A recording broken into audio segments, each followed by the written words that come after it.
Apa kabar hari ini? Baik. Hari ini luar biasa.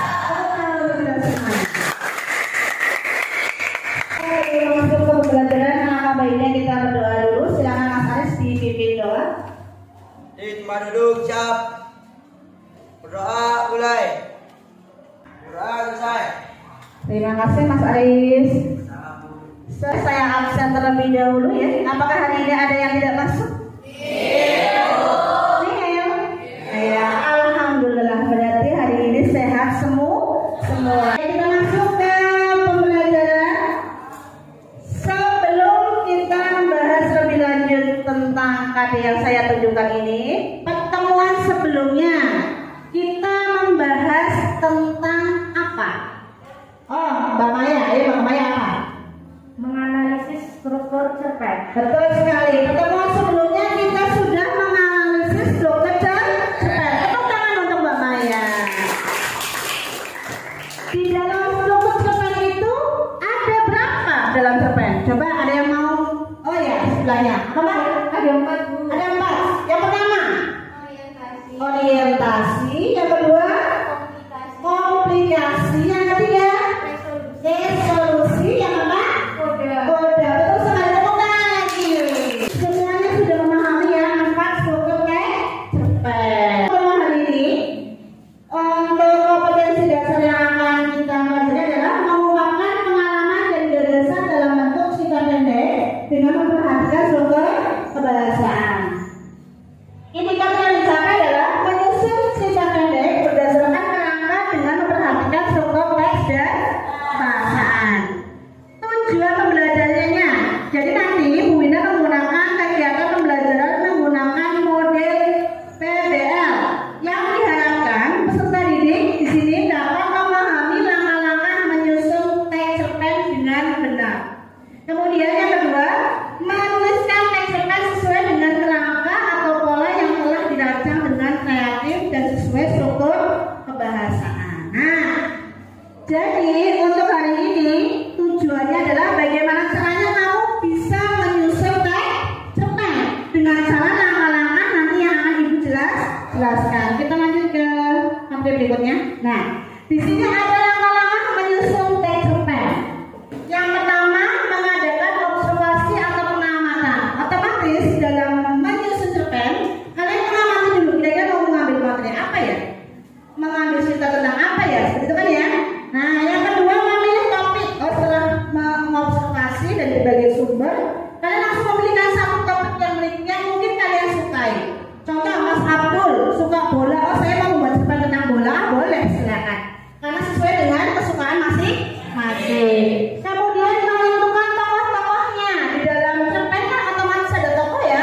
Nah, kalian tentukan ada berapa tokoh di situ ya. Kemudian menganalisis wataknya atau sifat ya. Kemudian menentukan alurnya. Kamu mau menunjukkan alurnya seperti apa? Mau maju, mau mundur, atau maju mundur gitu ya. Kemudian setelah itu menentukan latar atau setting. Setting ada berapa? Ya, yaitu waktu, tempat, dan suasana. Kemudian yang ketujuh itu memilih gaya penciptaan atau sudut pandang. Kan sudah dijelaskan pertemuan sebelumnya. Kemudian yang kedelapan memilih diksi yang sesuai atau pemilihan kata yang sesuai. Selanjutnya membuat kerangka sesuai dengan alur yang sudah kamu tentukan tadi. Ya. Terakhir yaitu kamu dalam menyusun teks cerpen harus memperhatikan aspek unsur intrinsik dan ekstrinsik yang sudah saya jelaskan tadi. Nah, unsur ekstrinsik, nah ini saya jelasin. Unsur intrinsik sudah ada 7, sudah saya jelaskan. Kamu sudah menganalisis juga. Kemudian unsur ekstrinsiknya ada 5, sudah saya jelaskan juga kan ya. Nah, jadi otomatis kamu sudah memahami. Yuk sampai sini apa ada pertanyaan? Oh, ada. Untuk satu kali pertemuan ini dengan waktu yang terbatas, apakah kita bisa untuk menyusun sebuah cerpen? Sedangkan untuk menyusun sebuah cerpen itu kita membutuhkan ide dan gagasan untuk bisa menghasilkan cerpen yang sesuai dengan apa yang kita harapkan. Bagus sekali pertanyaan saya.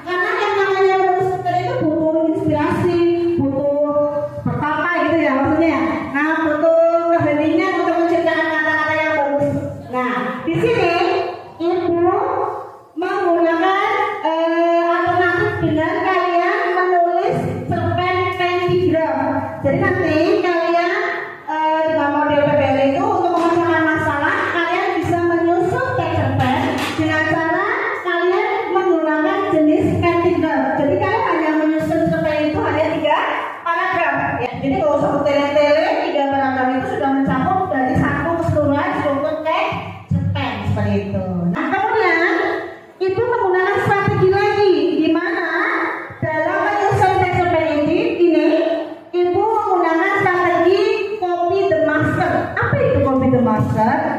Adalah strategi yang digunakan untuk menerapkan cara, teknik, dan pola berpikir meniru atau mencontoh dari ahli atau master dalam menghasilkan produk. Intinya adalah nanti pada saat kalian menyelesaikan sebuah masalah dalam menyusun teks cerpen itu, kamu menggunakan model strategi copy the master. Jadi kamu mengcopy model yang sudah ada yang nanti akan ibu share dan tampilkan seperti itu ya.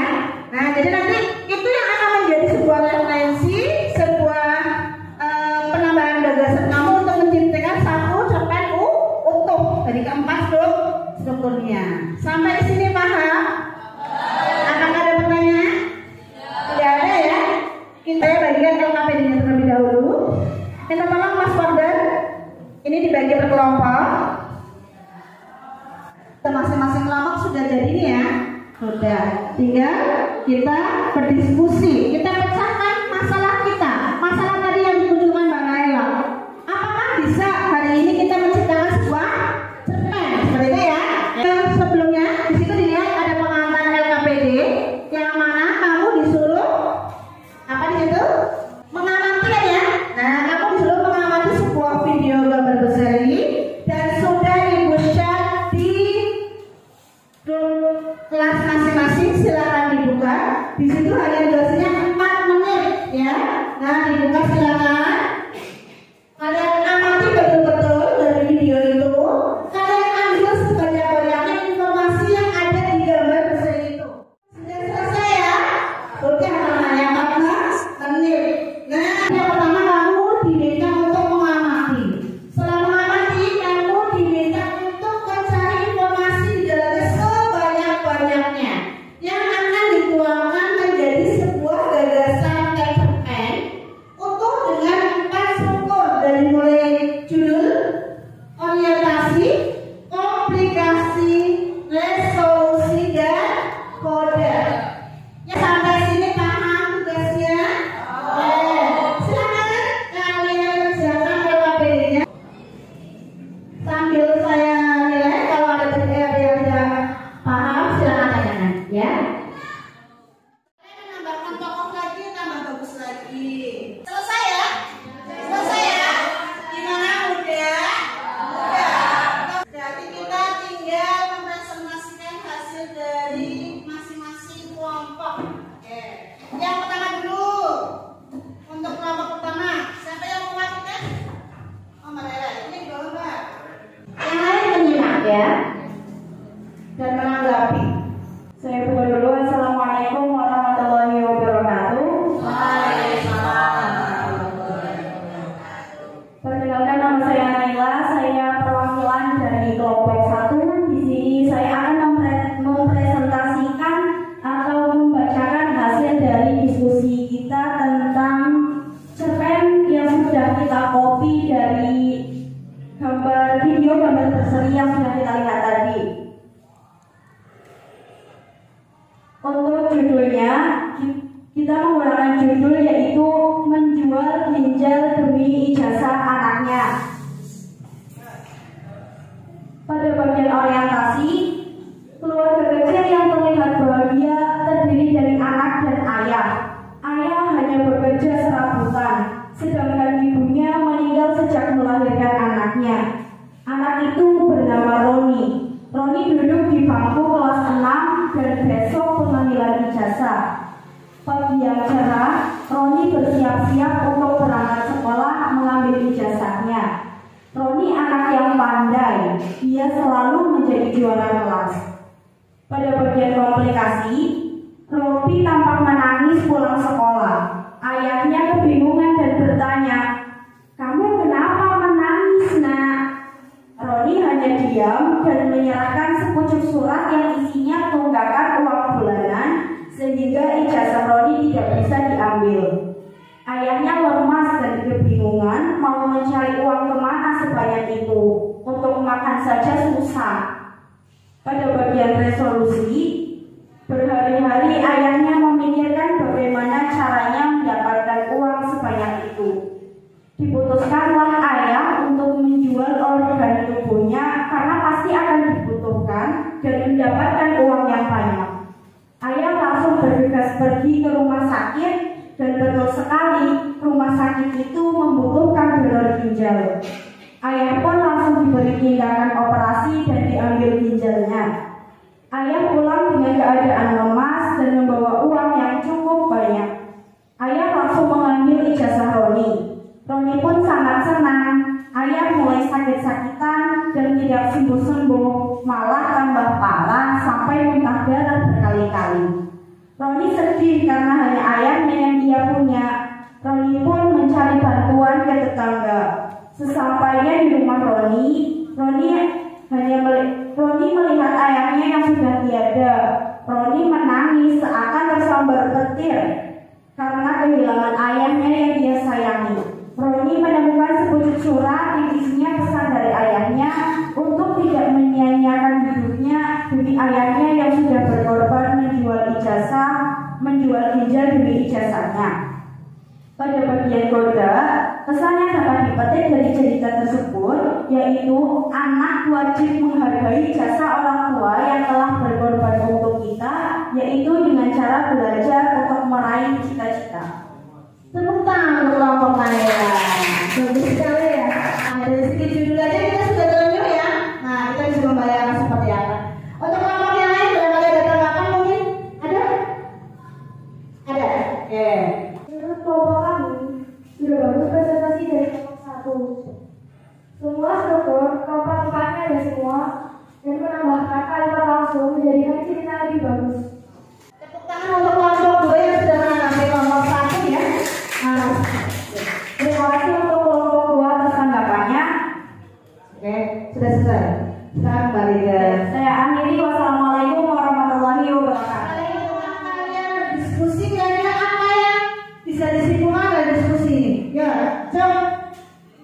Ya, Kami di sini untuk memecahkan masalah secara berkelompok.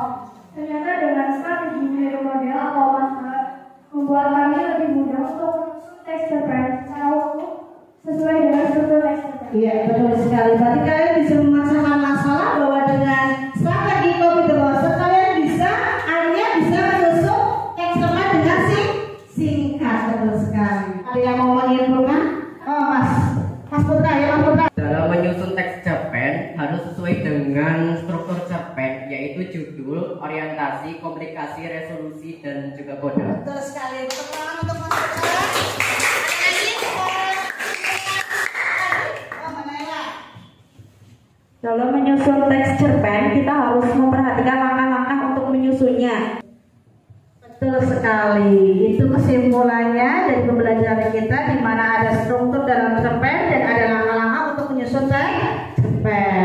Untuk pertemuan selanjutnya, silakan kalian susun kembali teks cerpen berdasarkan ide kalian, kesukaan kalian di rumah. Masih ada waktu 3 hari, jadi cukup untuk menciptakan cerpen.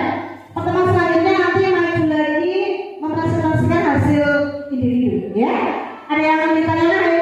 Tidak ada.